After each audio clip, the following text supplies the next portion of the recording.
Saudara-saudari yang terkasih, hari ini kita memasuki hari kedua novena Maria Guadalupe, dan Gereja Sejagat juga merayakan peringatan Santo Aloysius Gonzaga.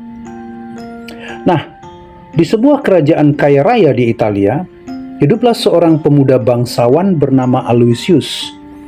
Ia adalah ahli waris dari keluarga Gonzaga, penuh kekuasaan, harta, dan harapan dunia. Setiap hari ia bisa memilih pakaian terindah, hidangan termewah, dan pendidikan terbaik. Tapi hatinya tak pernah tenang. Suatu pagi saat berjalan di taman istana, Aloysius melihat seekor burung pipit kecil mematuk remah roti di tanah. Ia duduk dan memperhatikannya. Di sekelilingnya taman penuh kemewahan, kemegahan, tetapi pipit kecil itu makan tanpa khawatir.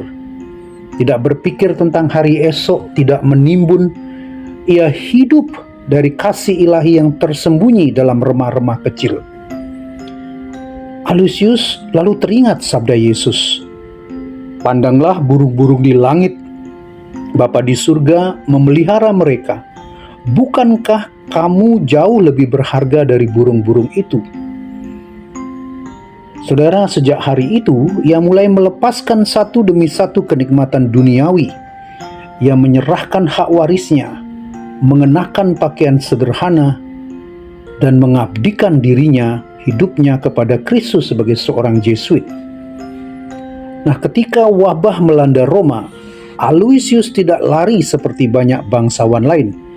Ia memilih tinggal dan merawat para korban wabah, mereka yang dilupakan, mereka yang tak punya pakaian seindah miliknya dahulu. Seorang pernah bertanya, "Aloysius, mengapa engkau begitu tenang menghadapi kematian?" Dan ia menjawab, "Aku tidak khawatir akan hari esok, karena aku tahu kepada siapa aku telah menyerahkan hidupku." Saudara-saudari yang terkasih, Yesus bersabda, "Tak seorang pun dapat mengabdi kepada dua tuan. Kamu tidak dapat mengabdi kepada Allah dan kepada Mammon."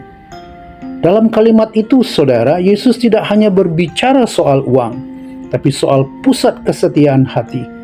Dan inilah inti dari pilihan hidup Santo Aloysius Gonzaga, yang menolak menjadi hamba dunia demi menjadi milik Allah sepenuhnya.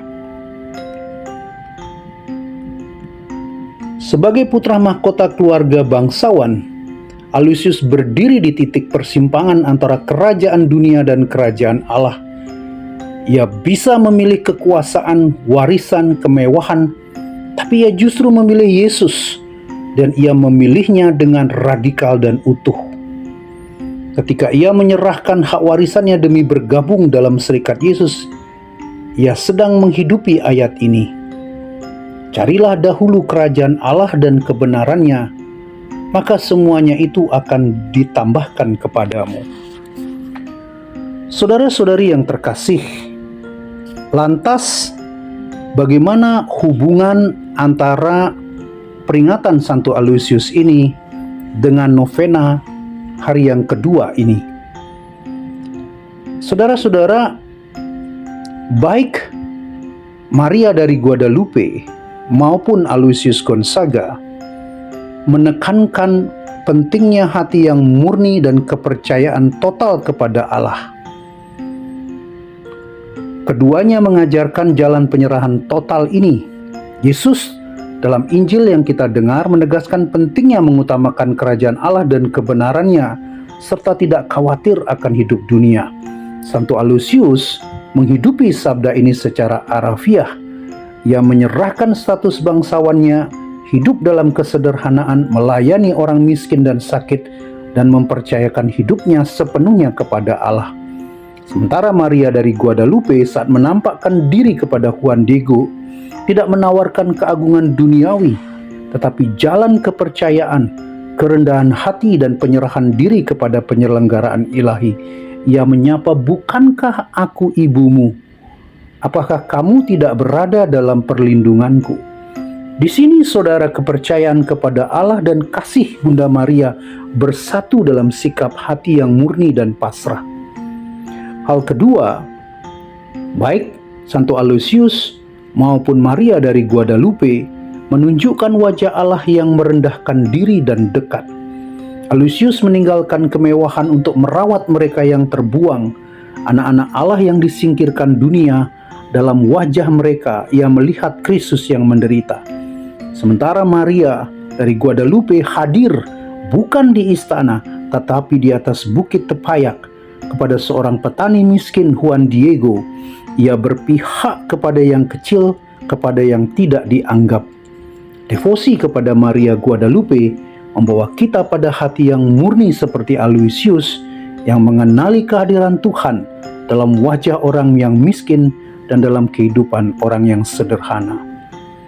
Lalu yang ketiga, baik Aloysius maupun Maria Guadalupe mengajarkan kita tentang kemurnian, jalan kemurnian dan kesiapsediaan. Aloysius dikenal karena kemurnian hidupnya, bukan sekedar keperawanan jasmani, tapi lebih dalam hati yang tak terbagi bagi Allah. Sementara Maria dari Guadalupe dengan wajah penuh belas kasih dan kehadiran yang lembut menjadi bunda hati yang murni, yang menuntun anak-anaknya termasuk kita yang hari ini memasuki hari kedua novena agar memiliki hati seperti itu. Ketika kita berdevosi kepada Maria Guadalupe, kita tidak sekedar memohon mujizat, tetapi kita dimurnikan agar hati kita mengabdi kepada satu Tuhan, yaitu Allah. Nah, saudara-saudari, baik Santo Aloysius maupun Maria Guadalupe mengajarkan kita jalan menuju kerajaan Allah adalah jalan kemurnian hati, kepercayaan penuh, dan keberpihakan kepada yang kecil. Ini bukan jalan yang populer, tetapi jalan yang membuat hidup menjadi utuh, bebas dari kekhawatiran, dan dipenuhi kasih. Saudara-saudara, mari kita berdoa.